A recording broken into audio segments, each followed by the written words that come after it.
Great. Well, thank you so much, Julian, for inviting me and for giving me this opportunity to be here with you all virtually. I'm zooming in from Dublin, Ireland, where I'm spending some time during my sabbatical right now.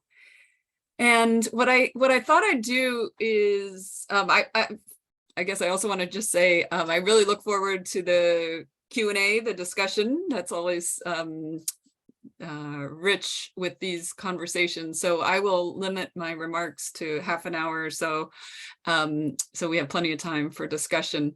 So I wrote this book, Diversifying Power, really after working on climate and energy issues for my whole career, so like 25 years or so, really recognizing that the mainstream approaches that a lot of the climate and energy experts that I was trained by were inadequate, insufficient, really not getting at the transformative changes that are increasingly obvious that are necessary. So what I want to do today is just kind of share some of what's in the book, but also some of my thinking beyond that, and also and then open it up for a discussion. I thought I'd start actually by sorry, just trying to figure out how to just give you a brief introduction to who I am. I'm transdisciplinary career in climate and energy. I was born and first lived in Dublin, Ireland, when my family moved to the Boston area when I was 8. I knew I wanted to study environment and science and policy interface, so I did that as an undergrad, then studied kind of water and soil chemistry as a graduate student, but knew I wanted to get back into policy. So after that, after a quite technical graduate degree, then came back to the Boston area and did postdoctoral research on energy technology innovation and kind of got more involved in climate and energy policy. I then taught at Clark University for 9 years, the University of Vermont for 2 years, and then I've been at Northeastern for the past 6 years, and now on sabbatical at Trinity College, Dublin, and here in Ireland, back again. So I just wanted to share that so you have a sense of who I am and where I've been and how my kind of transdisciplinary career in environment, climate, energy has evolved. So I'd like to start by just pointing out that the climate and energy crises that we're in are really economic injustice issues. We don't always think of it that way, but the concentration of wealth and power and the extractive and exploitative economy that's associated with fossil fuels in particular has really contributed to this widening income and wealth gap. The figure on the left is actually pre-pandemic, just showing wealth and income just continuing to get farther apart in terms of those who are profiting off of our systems and the rest of us who are struggling and having a harder, more precarious lifestyle. And then during the pandemic, our financial system is such that we recognize that the billionaires have actually doubled their wealth during the pandemic. Apparently the top 10 billionaires more than doubled their wealth. So our economic system that was designed to kind of help keep things stable during the pandemic, so much of that public money actually went directly to the billionaires and those that are already profiting from our system. So I just mention this because I think increasingly I'm getting interested in financial innovations and changes that we can make that are more transformative by actually looking at flows of money and the concentration of wealth and power. And obviously with energy and climate in particular, we know that there is this polluter elite that Dario Kenner has phrased of individuals, very wealthy individuals and corporate interests that are profiting off of fossil fuels. So they've actually for decades been resisting transformation through very strategic investments, not just denying climate science and promoting fossil fuels, but also undermining public trust in government and the value of public investments for the public good, and also minimizing worker protections and worker rights to disempower people to not have faith in our democracy and democratic processes and things like that. So I've gotten to the point where I think we were at a point where we really need transformation that includes some innovation in our financial systems. And that's one of the things I'm exploring during my sabbatical, is looking at these systems that have to do with debt, and all the time, like growing debt, both domestically, but also internationally, and kind of disrupting these financial systems that are just creating, concentrating wealth and power even more than ever. So if you embrace that kind of societal transformational lens, that we really need some big changes, we need to move also beyond the technological focus of so much of our climate and energy discussions. And one of the phrases that I've kind of coined is climate isolationism, as a very narrow technocratic way of talking about the climate crisis.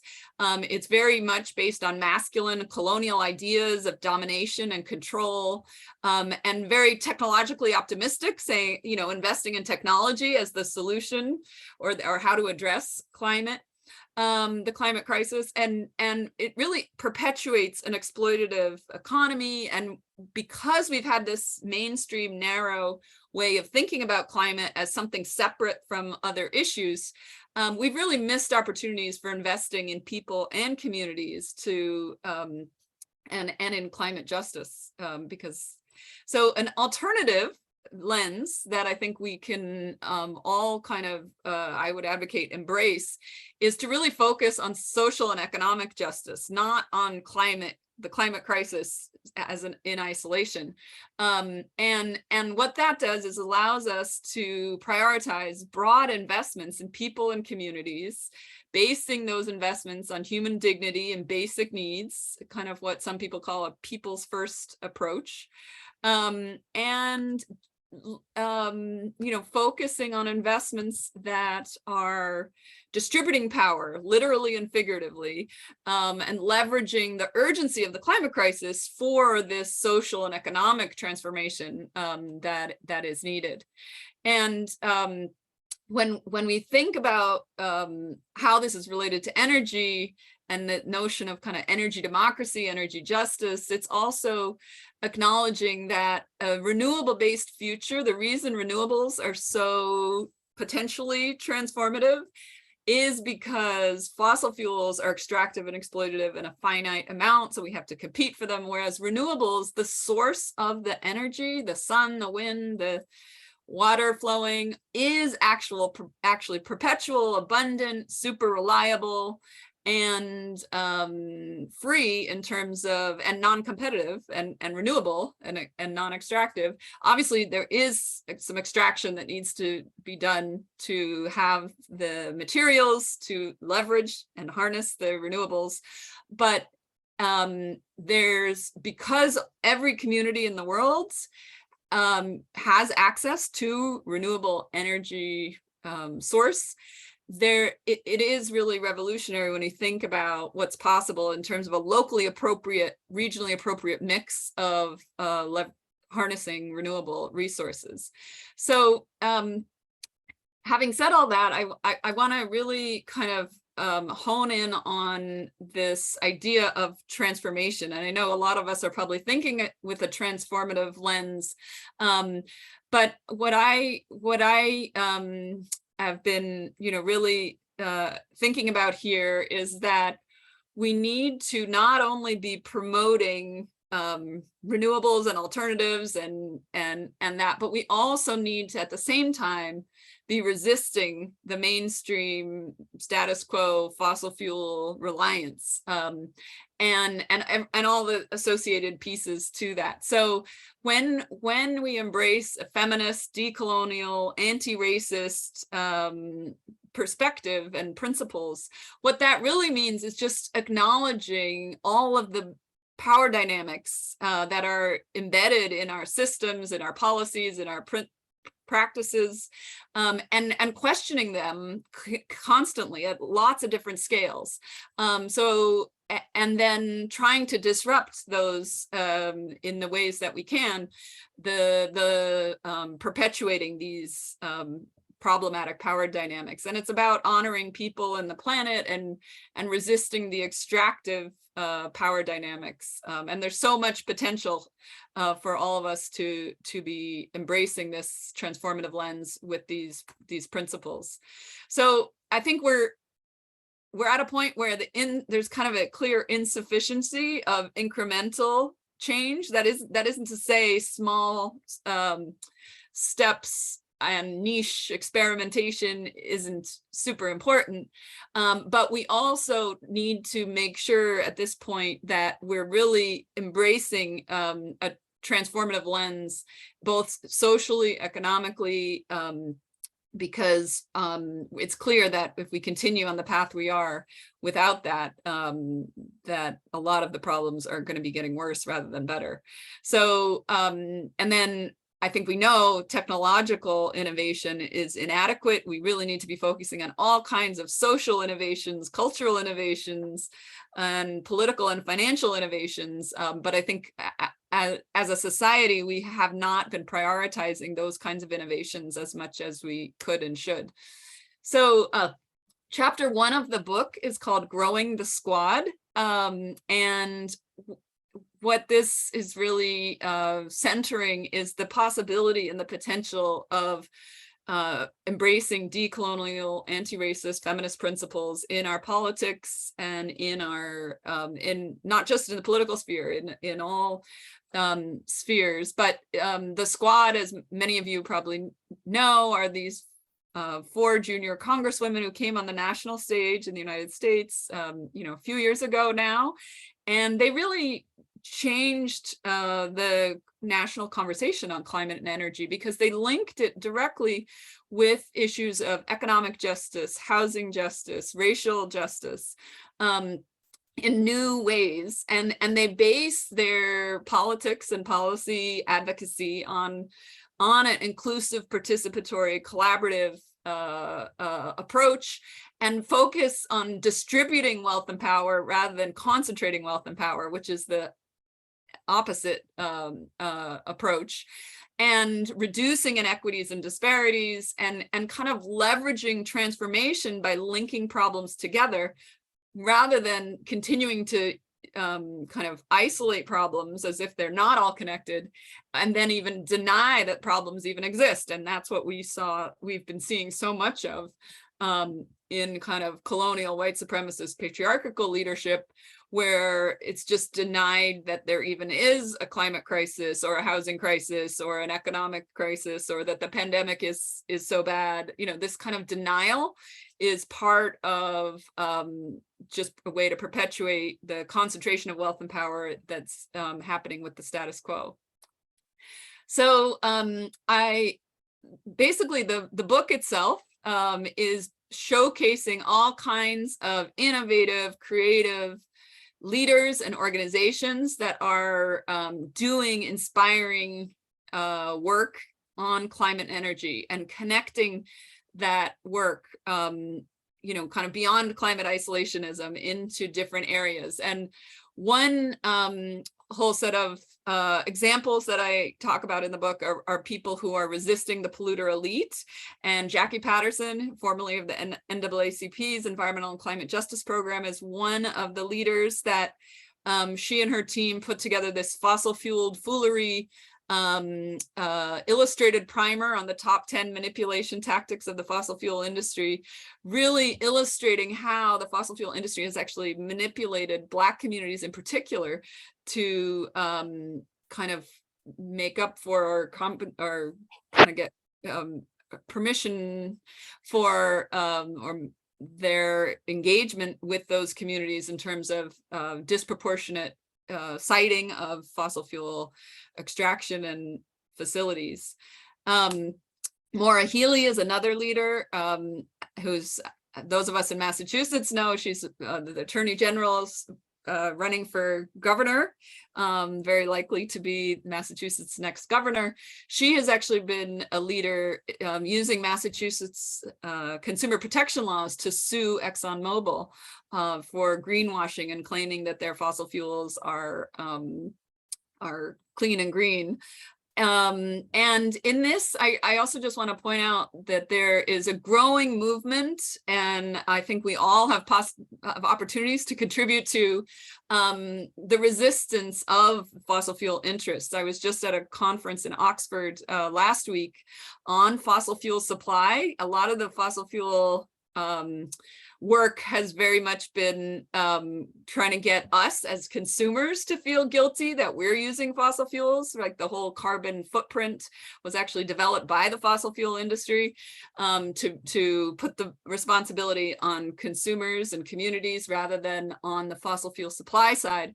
But there's this new initiative, or relatively new, Fossil Fuel Non-Proliferation Treaty, which more and more cities and organizations and individuals are signing, which is calling for a global coordinated effort to actually focus on how to phase down fossil fuels, extraction and burning and supply. And until we do that, all the promotion of renewables and, you know, clean alternatives and innovative things will just be kind of additional to the fossil fuels. And so that's why a real focus on kind of resisting fossil fuel interests and resisting the polluter elite and focusing very strategically on how to phase out fossil fuel supply is actually a critical area that I think needs more attention from all of us. There's a chapter in the book about leaders who are connecting climate energy with jobs and economic justice. And obviously Varshini Prakash is one of the leaders that I talked to and kind of included as an inspiring example in the book.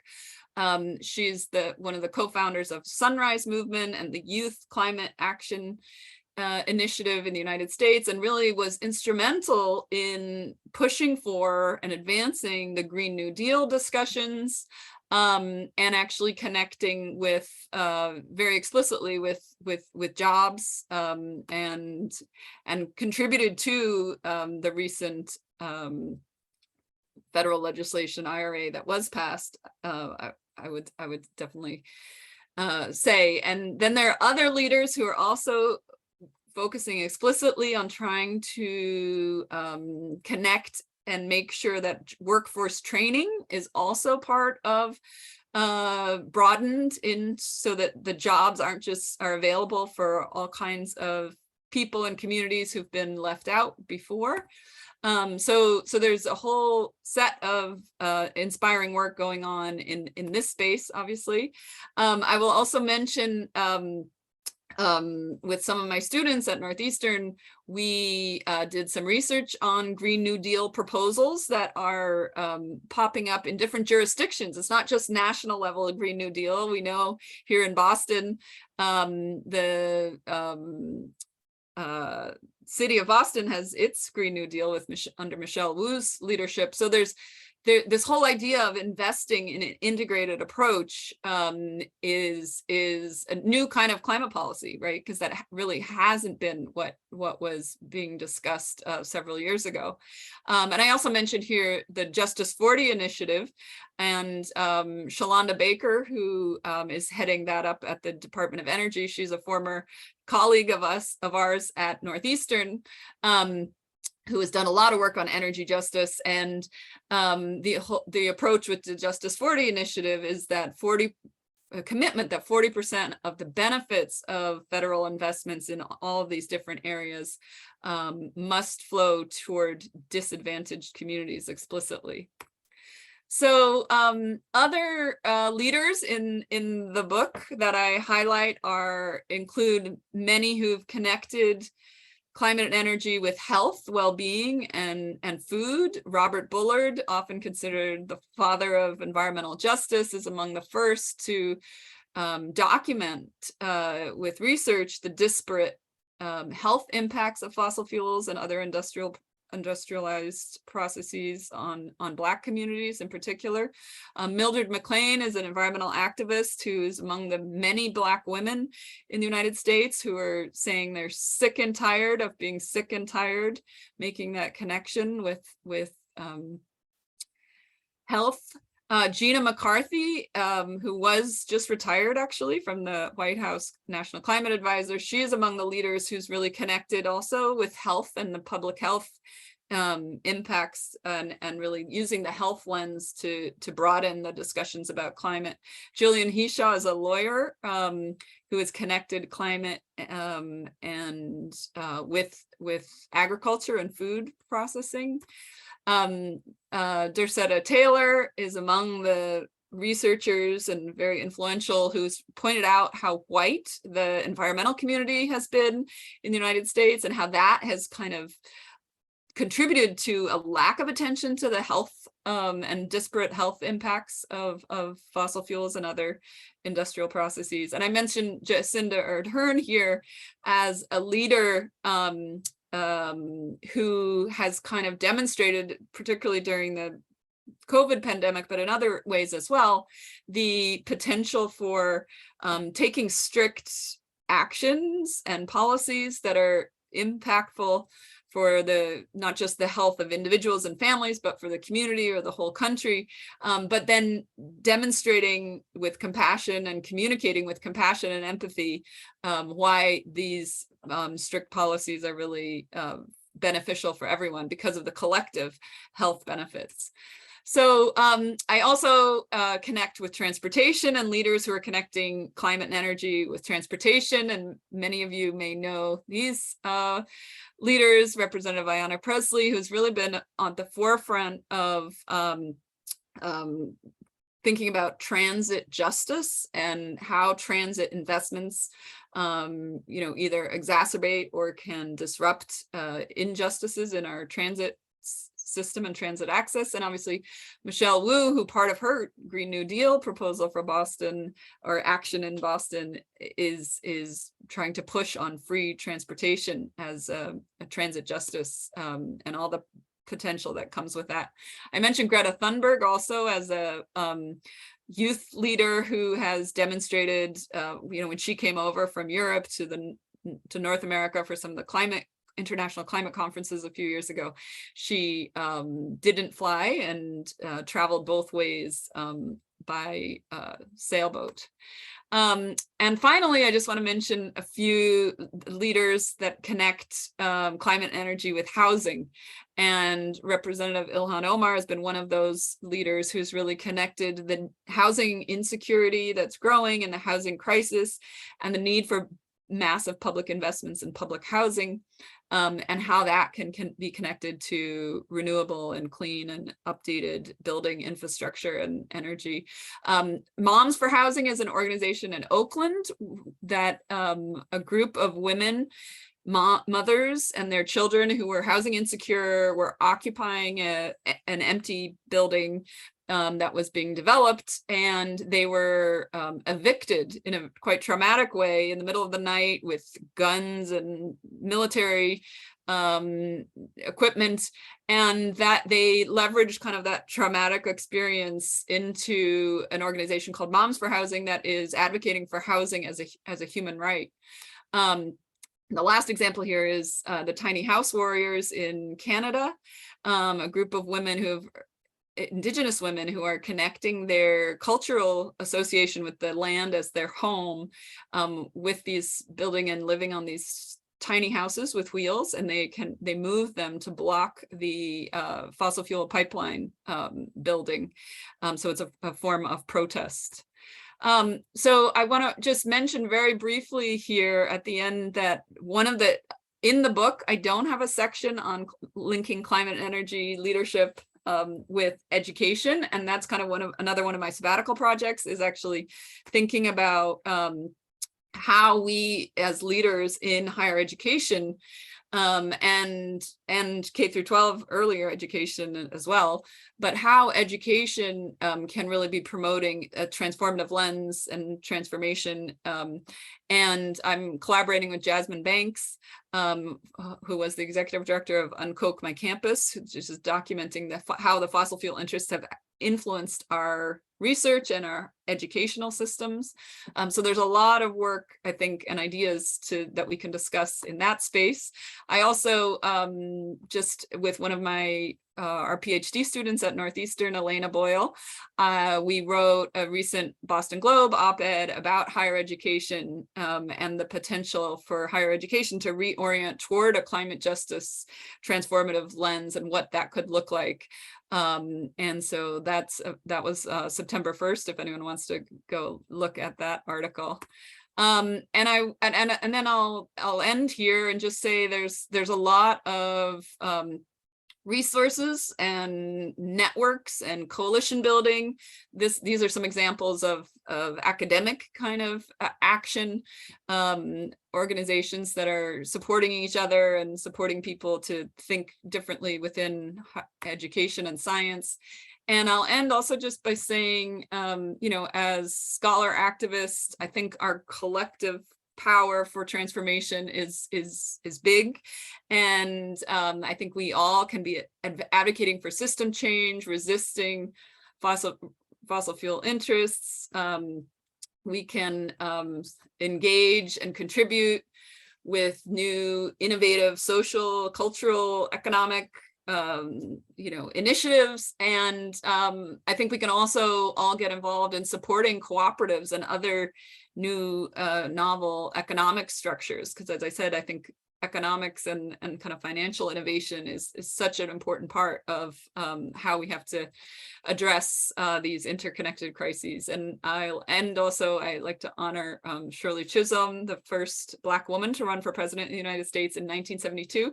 So that was 50 years ago. And in some ways, we've come a long way since then, but in other ways, we are not as far along in the social justice arc as many people might have thought we could have been by now. So I'll end there and just acknowledge a lot of my colleagues and students and collaborators, and I look forward to a discussion and questions. Thank you very much.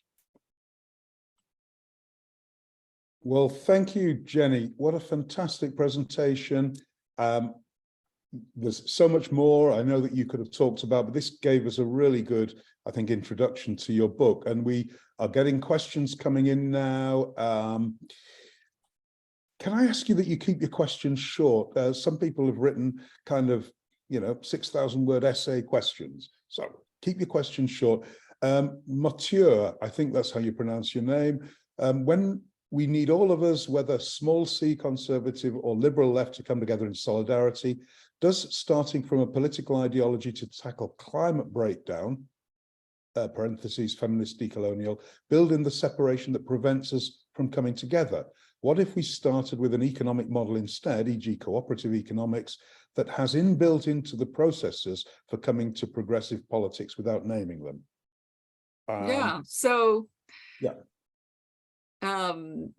Great question. And I think, there's lots of different approaches and different ways of getting at and promoting similar types of initiatives. And obviously the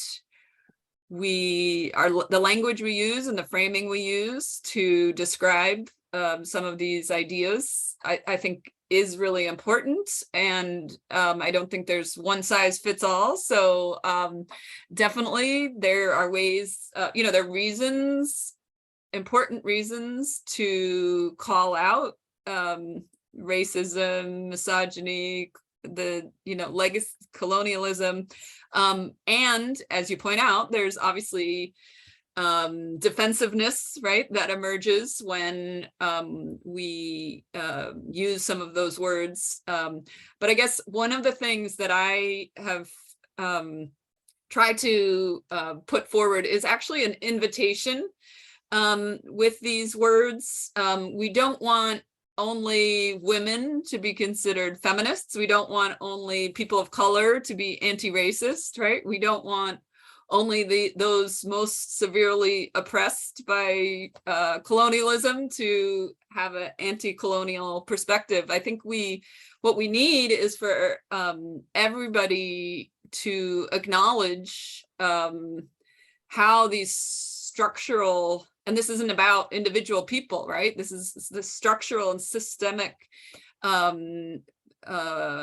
policies and action and infrastructure and things that are continuing to perpetuate and exacerbate suffering and injustices of all kinds. So there is a value in calling it out and using some of these words, and again, an invitation for folks to do that. And at the same time, as you point out in the question, there's also a value in not talking about all that and just getting really concrete about specific initiatives, right? And cooperative economics and cooperative model of governance of all kinds of organizations, whether it be food or housing or energy, is such a powerful, also under discussed and explored, particularly in the academy.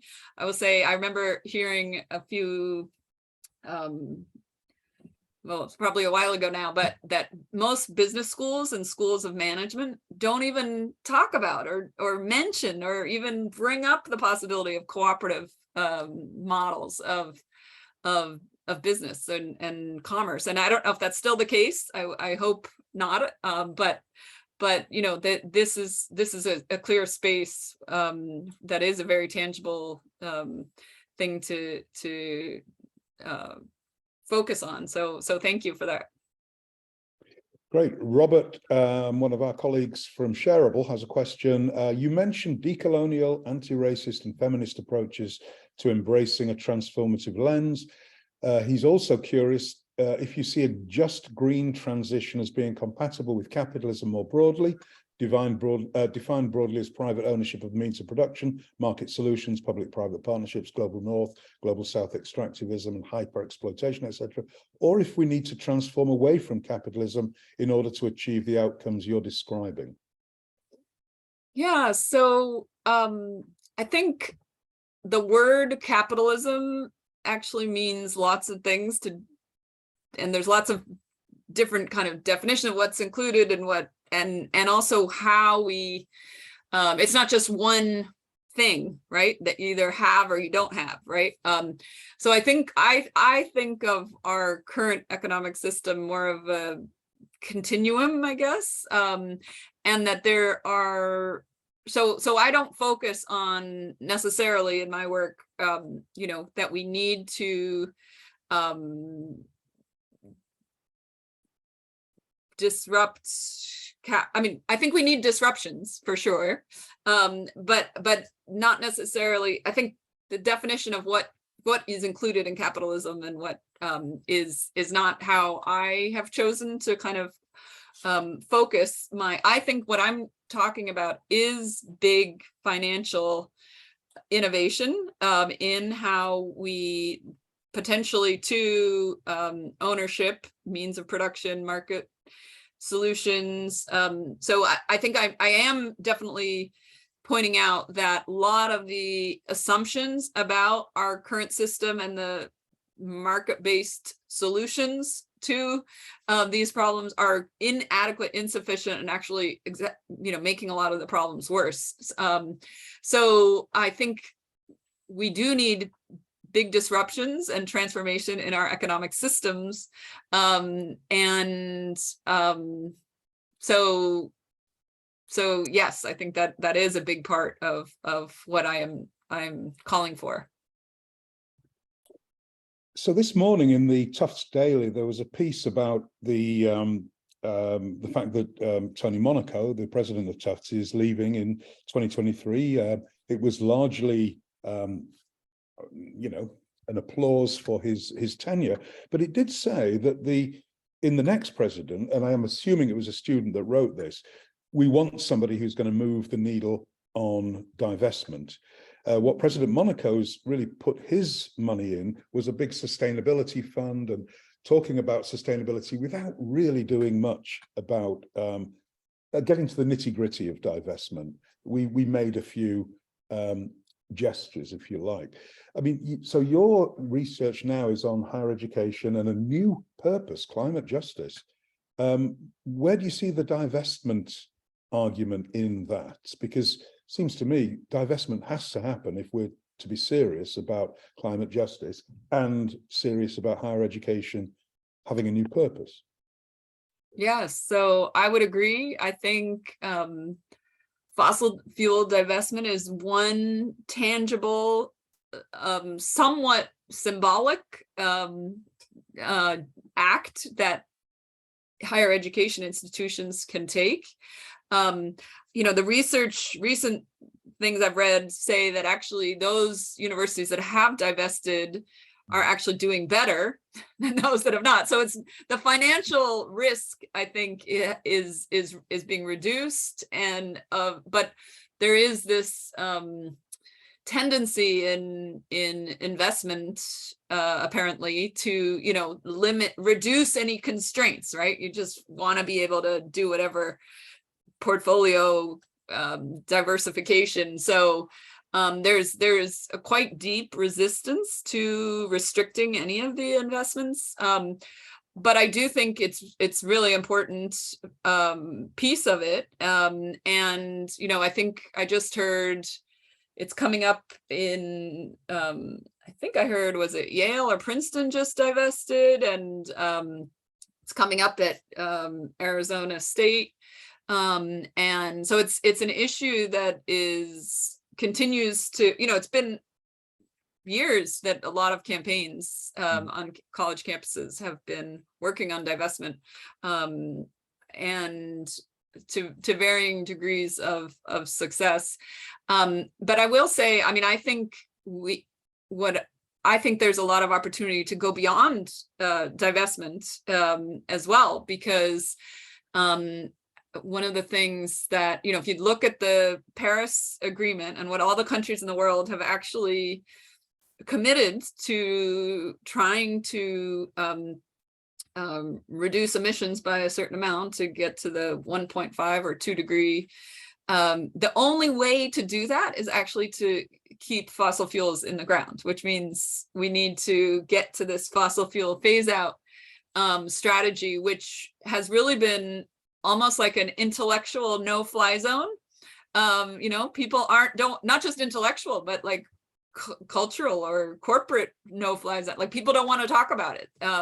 It's hard, right? It's hard, but it's exactly what we need to be talking about. So I think I would encourage our universities to, yes, divest from fossil fuels and go beyond that, right? And put pressure on fossil fuel interests, resist funding from fossil fuel sources, while simultaneously promoting alternatives, right? But I think that the resistance to the fossil fuel power and influence of the fossil fuel interests is just increasingly so important. And we're in this space right now with you know, carbon credits and net zero and all these like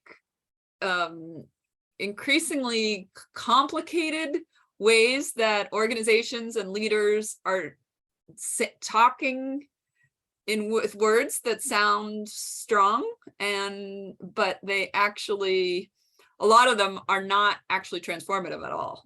They're just kind of giving license to continue business as usual. They're just calling it something different and kind of co-opting these words. And I will say that even the phrase climate justice has potential to be, just used for climate action, but not actually be transformative, or not actually have a focus on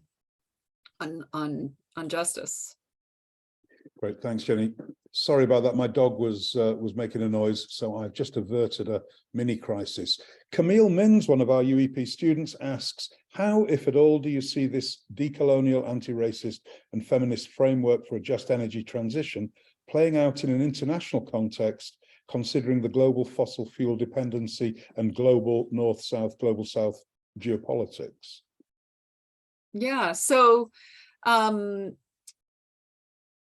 I think the power dynamics that are so problematic that come up particularly with global north, global south conversations, and also the debt and the indebtedness and legacy of all kinds of colonial as well as other kind of extractive interactions in the global context, call for a reimagining of the financial institutions and the debt. We have so many countries that are have to focus on the debt first, and they can't even invest in their people to increase climate resilience or reduce climate vulnerabilities, right? So these are all interconnected, and I think that's where, and I'm not an expert in international finance in any way, shape, or form, but I do think that there's we're at a point where, and it's becoming more and more obvious. I mean, if we think about what's happening in Pakistan right now, and Somalia is having an intensive drought, and there's so much disruption that is that needs a redistribution of investment in lots of different ways, and so I think that's how I see some of these same principles and ideas being applied in the international context. Thank you. A question from Bruce R. Have you looked at The Dawn of Everything by David Graeber and David Wengrow? They show humans used to experiment, play with lots of different social organizations and economic systems. We've gotten stuck with a domination-only system. So, Bruce, is that a question or is it a statement? If you're in the room, can you just clarify?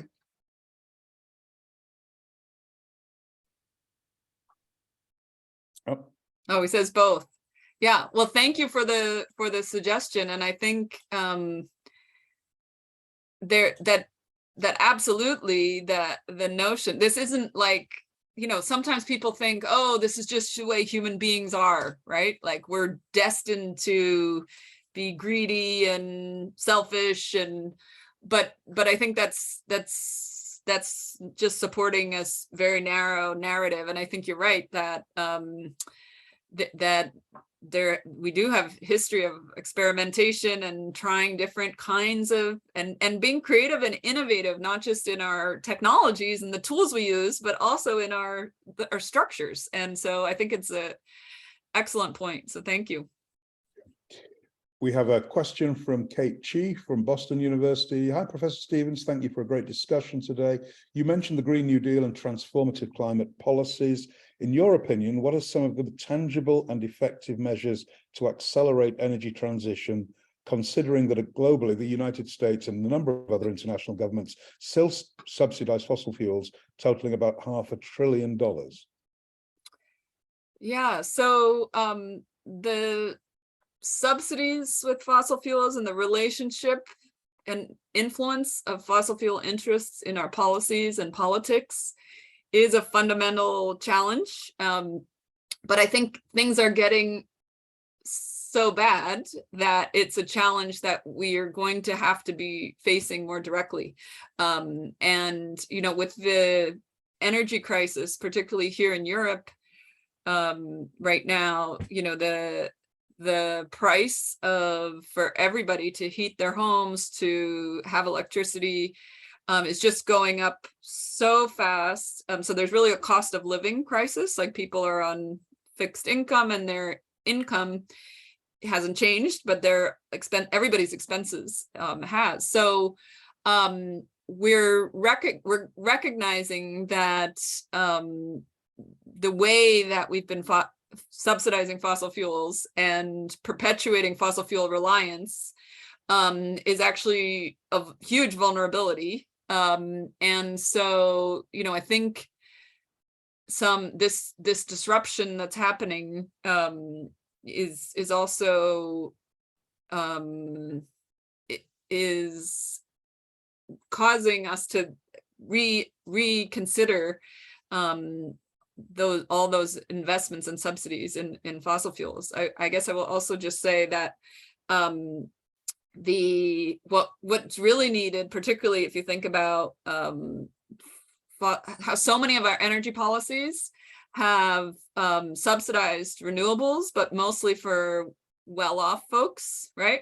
Like in Massachusetts, you get rooftop solar, a big subsidy and incentive, but you have to have a single family home and have an extra 10 or 15K in the bank, right? And then you get this great benefit. So a lot of people were excluded from that. And what we really need, especially when you think about fossil fuel reliance among people who can't afford to weatherize their home or install renewable energy, is we need financial innovation, including like zero or negative interest loans, right? So that you actually pay people to make the changes that are needed. Because if we just leave it up to the market, we're just going to continue with this, the green and more advanced clean technologies and potential with rich folks. So I think all of this is kind of becoming more obvious. That doesn't mean politicians are necessarily able to act on this, but you know, there are movements toward acknowledging how the public investments that are needed, particularly for those on the lower end of the socioeconomic spectrum, and the investments that are needed specifically targeted for those who've been underinvested in and disadvantaged for so long. Great, thanks. Thinking about the current energy crisis in, say, Europe, and the detonation of pipelines off the Danish coast, and just thinking about a European winter, which you are about to experience, Jenny, in Dublin, is there any way that we can use the Russia-Ukraine European fuel crisis to further the goals that you're talking about? Because surely, isn't what we're seeing an absolute condemnation of, in the way that you've mentioned it, of all of these sort of patriarchal, colonial systems? So surely this must be an opportunity for us. Yeah, I mean, I think the connection, if you look at the, international news or even national news, although so much is about energy and fossil fuels, right? The geopolitical tensions are really interconnected, and so I think making those connections for folks and trying to see how fossil fuels are actually a vulnerability, right? Like, the dependence on fossil fuels is just a huge vulnerability. And, that, I guess translating that, the problem is that it takes, there's no quick fix, right? Because of the time frame of these kinds of investments that are needed. But we have to start to think differently. And I mean, I think, if you think about also all the devastation of the hurricanes in Puerto Rico and Florida, the cost and the expense of not investing in what people need, right? And in basic housing, food, energy, infrastructure, is also devastating.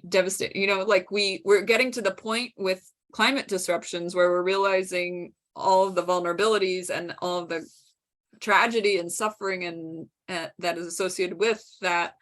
And so, I mean, again, in terms of opportunities, there's new kind of connecting the dots, I think, that we can do to help folks see a bigger picture and how these things are connected, because it isn't obvious to everyone, why and how these things are connected in the ways that they are. Right. Okay. Well, we've got time for one last question, and in the absence of a question within the in the chat, I'm going to have the last question. Jenny, what are you optimistic about?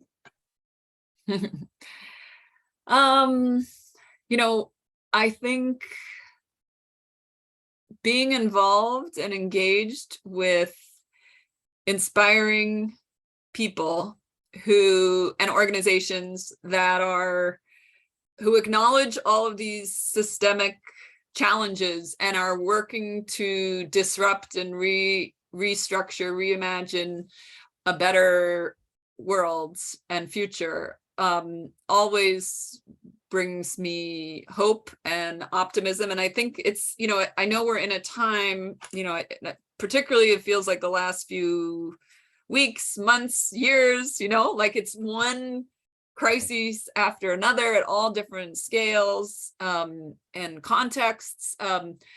And at the same time, transformation, big change. That's one thing we learned during the pandemic. Big change can actually happen quickly when it happens. So I think we can think of a lot of our efforts as kind of laying the groundwork and doing some of this innovative thinking and preparing. And then when things align, big change and bigger transformation can actually happen quite quickly. And so I think that also brings me optimism. But I will say, just for everyone, many people are struggling right now in lots of different ways. And I think the best thing that we can do to keep ourselves optimistic and positive is to work on collective action and new coalitions and creative, innovative ways to engage with all of these issues. And there are lots of different ways for each of us individually or collectively to choose to do that. And there's no one way or one right answer either, right? Like we're at a time where there's a lot of opportunities as well as challenges. So thank you so much, Julian, for that question. It's a good one. Well, I've just ordered my "Incrementalism is for Wimps" t-shirt, Jenny, because you, like me, you have a solid critique. Incrementalism ain't going to work anymore. One good example of incrementalism is from the early 1960s, the city of Copenhagen has been adding a little bit more pedestrian space. At first, the Danes didn't want it. They said, we're not Italians. We want to drive in our cars. It's cold up here. But incrementally, over 60 years, the Danes have transformed their capital. I don't think we have time for incrementalism anymore. Yeah. So I'm going to get my "Incrementalism is for Wimps" t-shirt. Jenny, it's always a pleasure. Let's have dinner when you come back to Boston. Can we give a round of applause for Professor Jenny Stevens? And Thank you so much. thanks, Jenny. And our next colloquium is October the 19th, when Professor Loretta Leese of Boston University will present on planetary gentrification, impacts and futures. Thanks for attending Cities at Tufts. Again, thank you, Jenny, and we'll see you on October the 19th.